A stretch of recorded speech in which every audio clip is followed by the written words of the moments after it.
नमस्कार मित्रों। नैनीताल एक बार फिर से सुलग उठा है।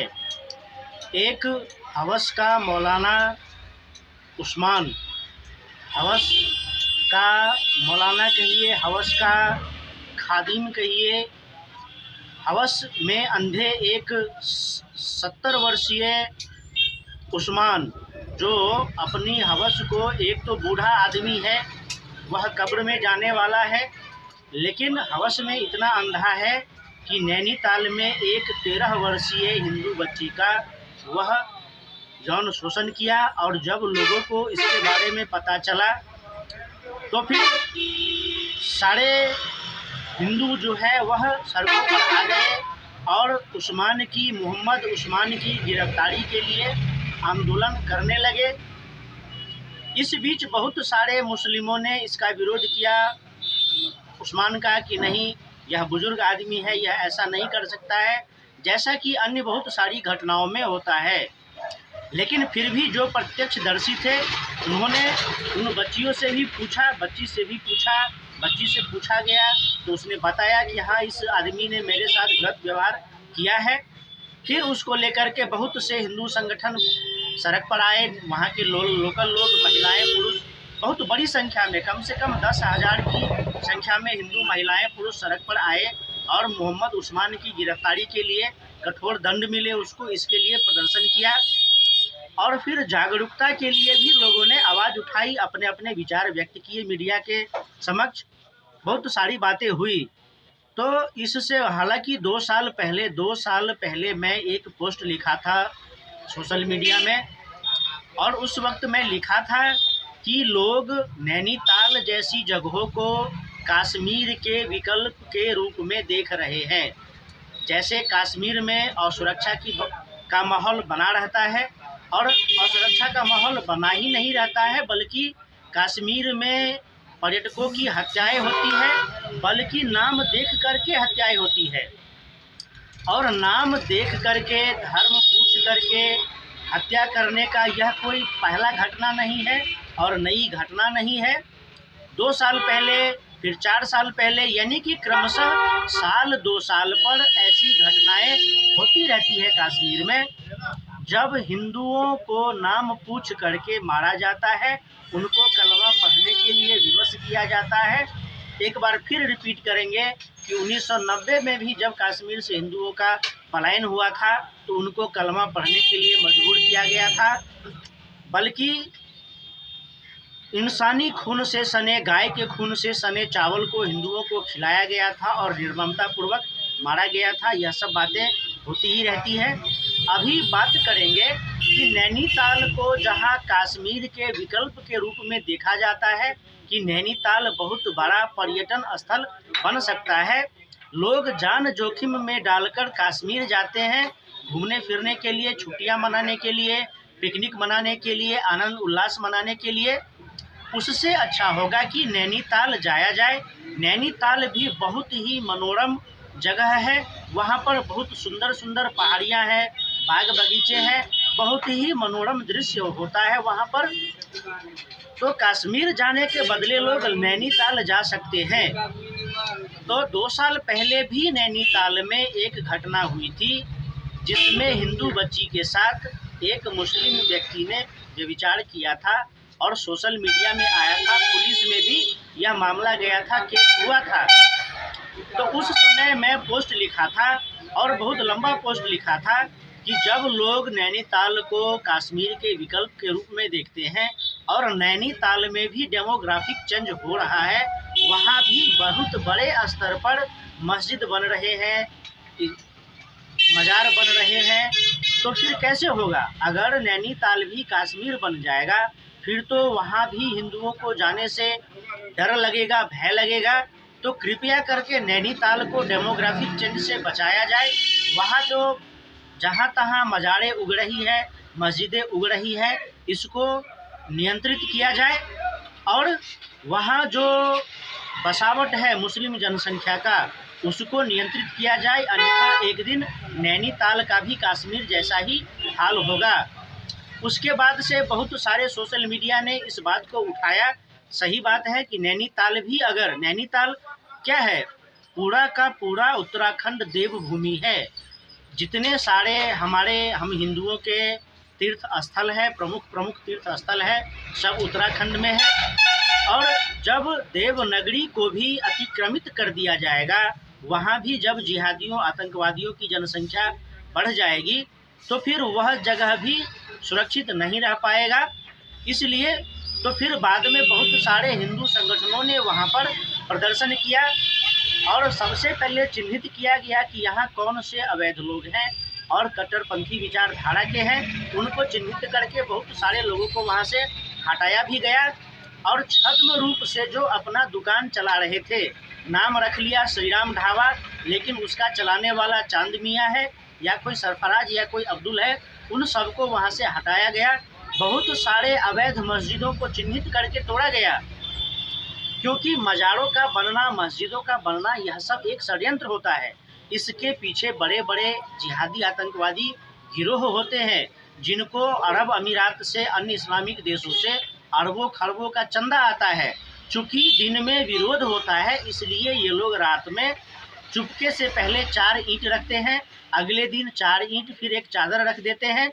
बीच में कोई हटा भी दिया या तोड़ भी दिया तो फिर धीरे धीरे सने सने ऐसा माहौल, वातावरण बना दिया जाता है वहाँ पर कि यहाँ पर एक धार्मिक जगह है, यहाँ पर कुछ वस्तुएं डाल दी गई है, 4 ईंट डाल दी गई है, और एक तनावपूर्ण सा माहौल वहाँ पर बना दिया जाता है कि इसको कोई छुएगा तो खून की नदियाँ बह जाएगी, रूहें कांप जाएगी, माहौल ख़राब हो जाएगा। और सने सने पहले 4 ईंट, फिर एक चादर, और होते होते होते वहाँ पर एक बड़ा सा स्ट्रक्चर बन जाता है। लोग उसको कहते हैं कि यह मज़ार है और वहाँ जाकर के माथा टेकने लगते हैं। फिर कोई सरकारी ज़मीन होती है, पहले तो 2-4 लोग आते हैं, विशेष समुदाय के लोग आते हैं, वह अपना काम धंधा करते हैं। उस वक्त वह अपनी पहचान को छुपा करके रखते हैं, किसी से बताते नहीं कि वह विशेष समुदाय का कोई अब्दुल है। और फिर जैसे जैसे 2-4 महीने, साल भर वह काम धंधा करता है, कुछ लोगों से जान पहचान बन जाती है, तो लबो लुआब में आकर शहद भरी मीठी बातें खोल करके कि भाई साहब हम इतने दिन से रहते हैं, कहीं इबादत करने के लिए जगह मिल जाती तो बहुत बड़ा उपकार होता, अल्लाह की मेहरबानी होती। और फिर छोटा सा जगह लेकर के वहाँ पर भी 4 ईंट, एक चादर डाल दिया जाता है, वहाँ पर इबादत करने लगते हैं। इतना होते ही बाहर से मुल्ले मौलवी पहुँचना शुरू हो जाते हैं। फिर जो इनके इकोसिस्टम के लोग होते हैं वह आते हैं, बल्कि फ्री में रुपया देते हैं मस्जिद बनाने के नाम पर, मज़ार बनाने के नाम पर।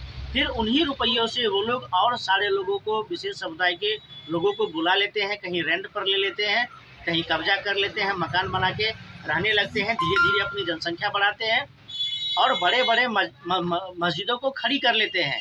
और फिर डेमोग्राफिक चेंज शुरू होता है, जनसंख्या बढ़ने लगती है, फिर परिवार वाले लोग आने लगते हैं, उनके बच्चे होते हैं, और वही है 4 बीवी 40 बच्चे, और फिर तेज़ी से डेमोग्राफिक चेंज होने लगता है।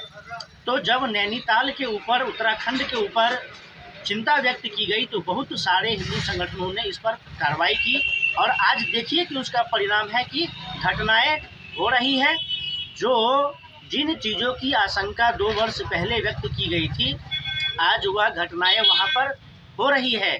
और यह भय और दबाव बनाने का एक प्रक्रिया होता है, जिसमें सबसे पहले होता है काफिर की औरतों को का यौन शोषण करना, काफिर की औरतों को नीचा दिखाना, और इसके बाद शुरू होता है काफिर मर्दों के साथ मारपीट, हत्याएं, और उसके बाद भय और दबाव बनाने का माहौल निरंतर चलता रहता है। फिर लव जिहाद होता है, ज़मीन जिहाद होता है। यह एक पैटर्न है जो ऐतिहासिक साक्ष्यों के साथ है। जौहर क्यों हुआ? छत्रानियों ने मेवाड़ में, चित्तौड़ में जौहर क्यों किया? क्योंकि जो इस्लामिक आक्रांता होते थे वह काफिर को नीचा दिखाने के लिए जो औरतें होती थी उनके साथ रेप किया जाता था, या फिर उनको बच्चा जनने का मशीन बना करके हरम में रख लिया जाता था। और जो महिलाएं अपने आबरू को बचाने के लिए मर जाती थी, उनके शवों के साथ भी व्यभिचार किया जाता था, जिसको कहते हैं नेक्रोफिलिया। साइकोलॉजी में इसको नेक्रोफिलिया कहते हैं। तो शवों के साथ भी जब व्यभिचार किया जाता है, इन सब से बचने के लिए चित्तौड़ में, मेवाड़ में जौहर किया गया था कि यह जो इस्लामी आक्रांता है यह हमारे सबों के साथ भी व्यभिचार कर सकते हैं, तो हम आखिर तक हम अपने इज्जत आबरू की सुरक्षा करेंगे। हम जौहर कुंड में कूद करके अपनी प्राणों की आहुति दे देंगे। पाकिस्तान से इस तरह की बहुत बार खबरें आती रही है कि बहुत सारे मुस्लिम युवक होते हैं जो कब्रिस्तान के कब्र को निकाल करके, जिसमें विशेष करके यंग महिलाएं मर जाती है तो कब्र से लाश को निकाल करके उसके साथ यौनाचार करता है। और इस बात को लेकर के खबरें हैं, आप सोशल मीडिया में निकाल सकते हैं, गूगल करके देख सकते हैं। और एक दो नहीं, सैकड़ों ऐसी घटनाएं हैं। तो जहां कहीं भी इस्लामिक जिहाद, आतंकवाद होता है, डेमोग्राफिक चेंज होता है, उसका सबसे पहला चरण होता है काफिरों की बीवियों को तंग परेशान करना, फिर काफिरों को मारना पीटना, और फिर भय और दबाव का माहौल बना करके अपनी मनमानी करते रहना, जनसंख्या बढ़ाना, बेतहाशा मंदिर का निर्माण, मस्जिद और मजार का निर्माण करना, जनसंख्या बढ़ाना और वहाँ पर अपना हुकूमत स्थापित करना। तो इसके लिए फिर हिंदू संगठनों को आवाज़ उठानी पड़ेगी, और हिंदू संगठन आवाज़ उठाते भी हैं। तो क्या माहौल लगता है कि दंगे फसाद का माहौल बन रहा है। अब जो जिहादियों आतंकवादियों के सिंपैथाइजर्स हैं, उनसे सहानुभूति रखने वाले लोग हैं, मीडिया, पत्रकार, नेता, वह उनके पक्ष से बोलते हैं, और जो हिंदुओं के तरफ से हिंदूवादी हैं, जो हिंदुओं के पक्ष में बोलते हैं, वह उनके पक्ष में बोलते हैं। अब यहाँ पर दो पक्ष हो जाते हैं, यहाँ पर हो जाता है ध्रुवीकरण, यहाँ पर हो जाता है सांप्रदायिकरण। यहाँ पर जो बीच के तेगले लोग होते हैं वह नैरेटिव करते हैं, इधर इस्लामिक आतंकवाद है तो नहीं, आतंकवाद का कोई धर्म नहीं होता, और इधर हिंदू है तो यह भगवा आतंकवाद है। और फिर बीच में सेक्युलर और भाईचारे की बीन बजाई जाती है, और बीच में फंसता कौन है? हिंदू। तो फिर से पुनः सभी हिंदुओं से कहेंगे, नैनीताल के जो हिंदू है वह तो है ही, बाकी भारत के विश्व भर के हिंदू कि नैनीताल भी कश्मीर ना बने, क्योंकि नैनीताल को लोग कश्मीर के ऑप्शन के रूप में देख रहे हैं कि हम कश्मीर नहीं जाएंगे, नैनीताल में छुट्टियां मनाने, घूमने, पिकनिक मनाने, आनंद उल्लास मनाने जाएंगे। लेकिन वहाँ भी जिहादी तंत्र का इकोसिस्टम जिहादियों को बढ़ावा दे रहा है। इसके प्रति सबको सचेत और सजग रहना चाहिए।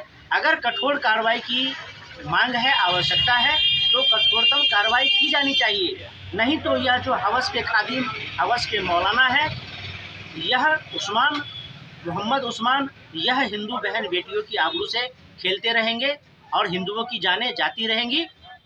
इससे पहले कि हिंदू जाग जाए, हिंदू संगठन जाग जाए और जिहादियों, आतंकवादियों पर कठोर कार्रवाई की जाए। फिर मिलेंगे। नमस्कार।